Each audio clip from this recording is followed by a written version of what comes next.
A recurring dream troubles Santiago, a young and adventurous Andalusian shepherd.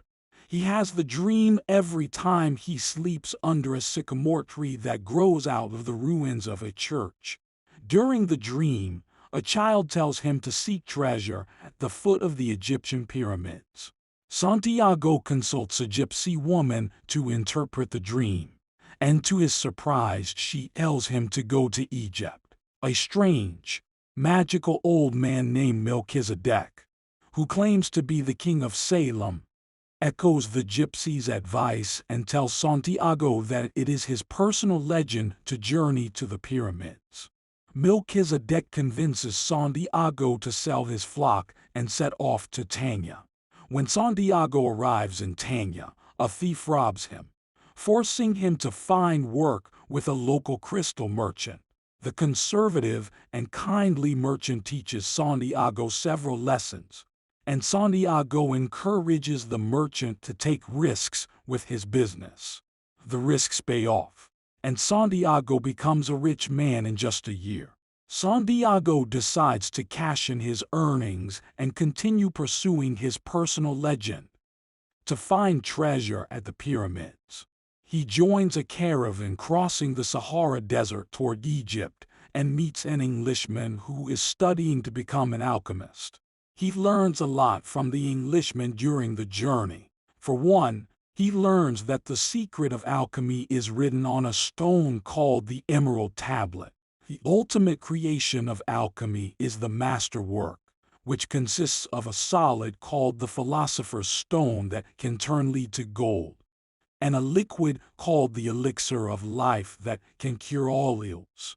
Santiago learns the Englishman is traveling with the caravan to the Saharan oasis of Al-Fayoum, where a powerful, 200-year-old alchemist resides.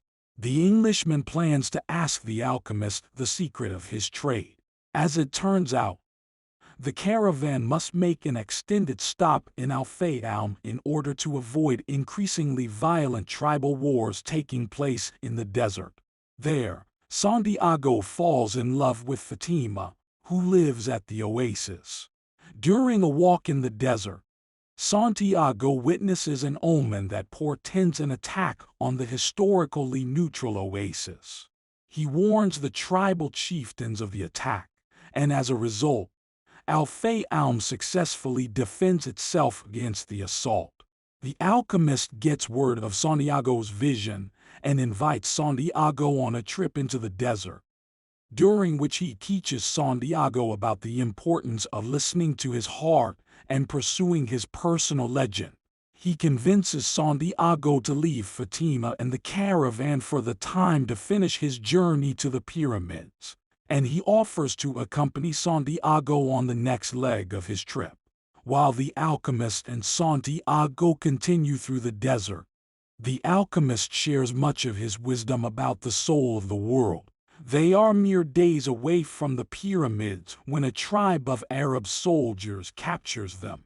In exchange for his life and the life of Santiago, the alchemist hands over to the tribe all of Santiago's money and tells the soldiers that Santiago is a powerful alchemist who will turn into wind within 3 days.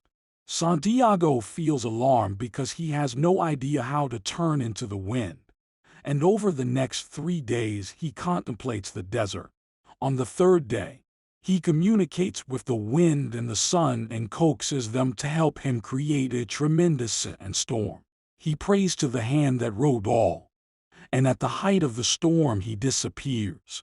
He reappears on the other side of the camp, and the tribesmen, awed by the power of the storm and by Santiago's ability, let him and the alchemist go free. The alchemist continues to travel with Santiago as far as a Coptic monastery several hours from the pyramids. There, he demonstrates to Santiago his ability to turn lead into gold using the Philosopher's Stone. He gives Santiago gold and sends him off.